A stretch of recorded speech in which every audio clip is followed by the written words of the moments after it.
I'm Sarah Ross. I'm 38 years old. I live in Denver, Colorado, and I am mother to two beautiful little ladies. The things that I wish I knew about pregnancy was just how challenging mentally and physically and emotionally this whole process is. Everybody paints a picture for you that you're pregnant and it's beautiful and you're walking hand in hand in the sunshine, but it's not like that for everybody. I think that everybody sort of glamorizes the concept of being pregnant, and I wish that I kind of had a more realistic view of what it meant to feel all these changes, to have your body change over the course of time, to have mood swings, to be stressed, to physically be unable to do the things that you did before. Nobody talks about that, and I wish that that conversation was part of the everyday language of pregnancy. There are so many different things that can happen. I had a C-section, so I was recovering from that. My milk didn't come in for 10 days. Wasn't expecting that. While I was in the hospital, they hooked me up to a pump. I felt like I was being tortured every 3 hours to pump and got less than a milliliter of milk each time.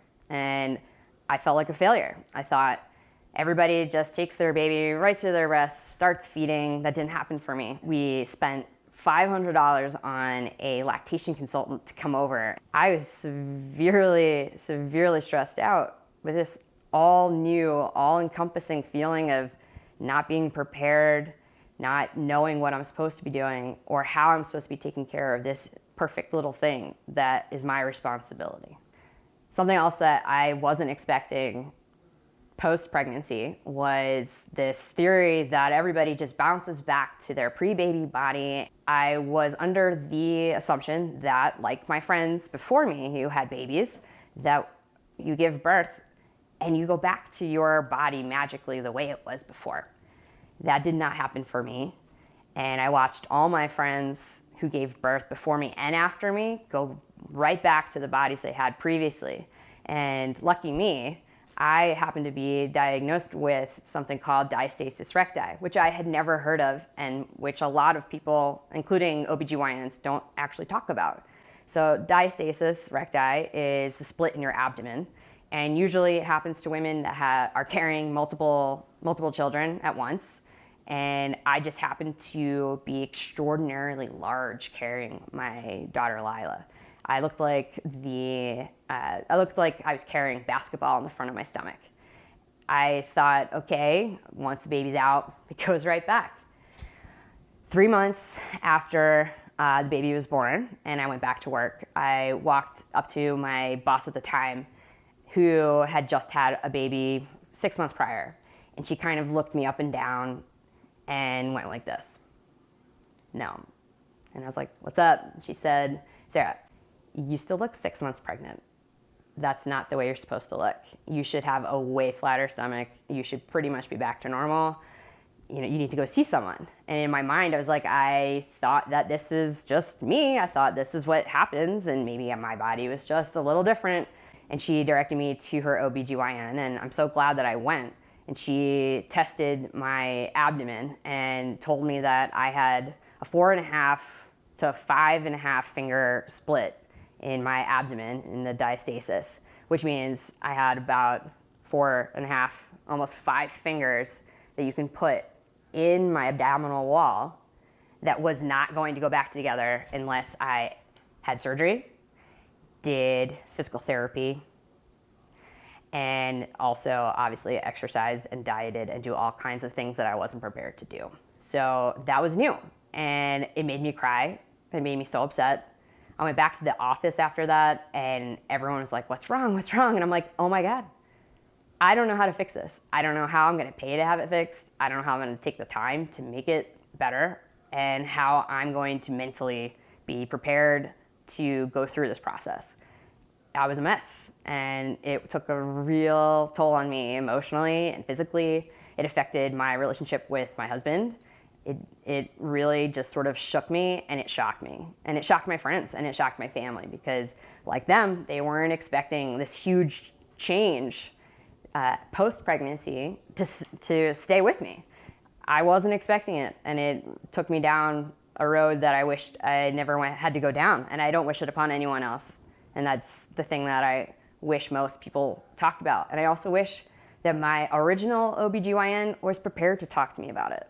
Maybe during my pregnancy, he could have said, okay, you're of the build and height and of the weight now where this could be a complication. My OBGYN only touched on the things that were sort of universal, these universal potential risks, but the conversation around things that are unique to pregnancy and that are 1 in 100, they never came up.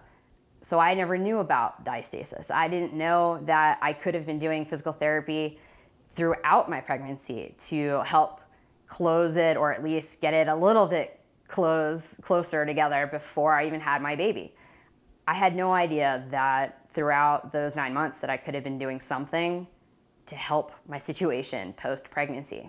And had I known that, and had that been part of my dialogue, I could have saved myself so many tears, so much money on new clothes, and probably would have had a happier partner for the duration of that time. When I was told that, in fact, my insurance company wasn't going to be paying for my abdominal surgery, it sent shockwaves through my system.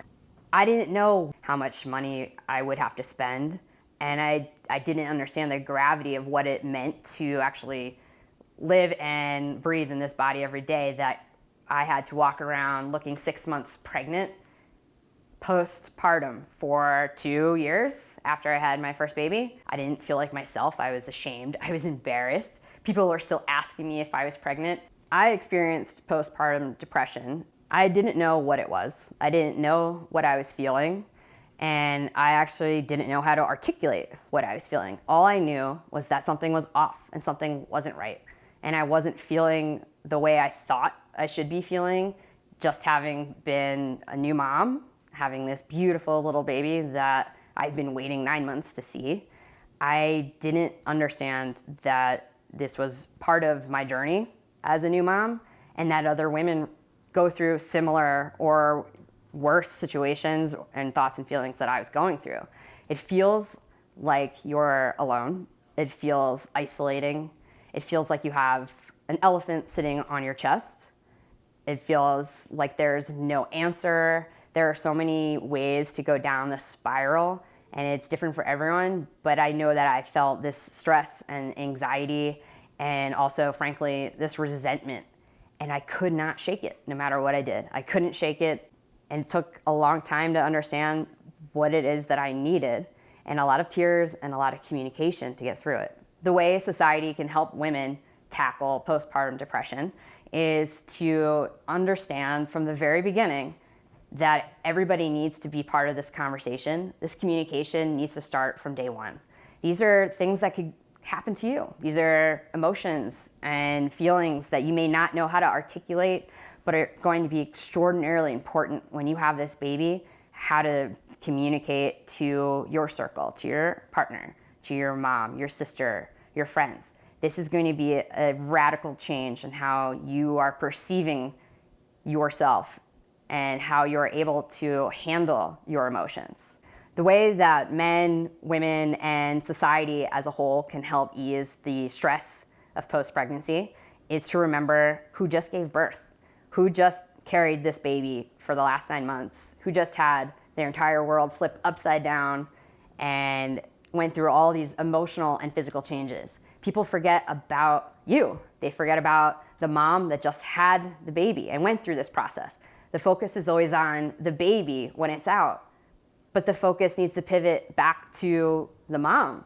The topic of maternity leave is very sticky. There are people that get 8 weeks paid. There are people that get 6 months paid. There are people that get 3 months of 65% salary paid.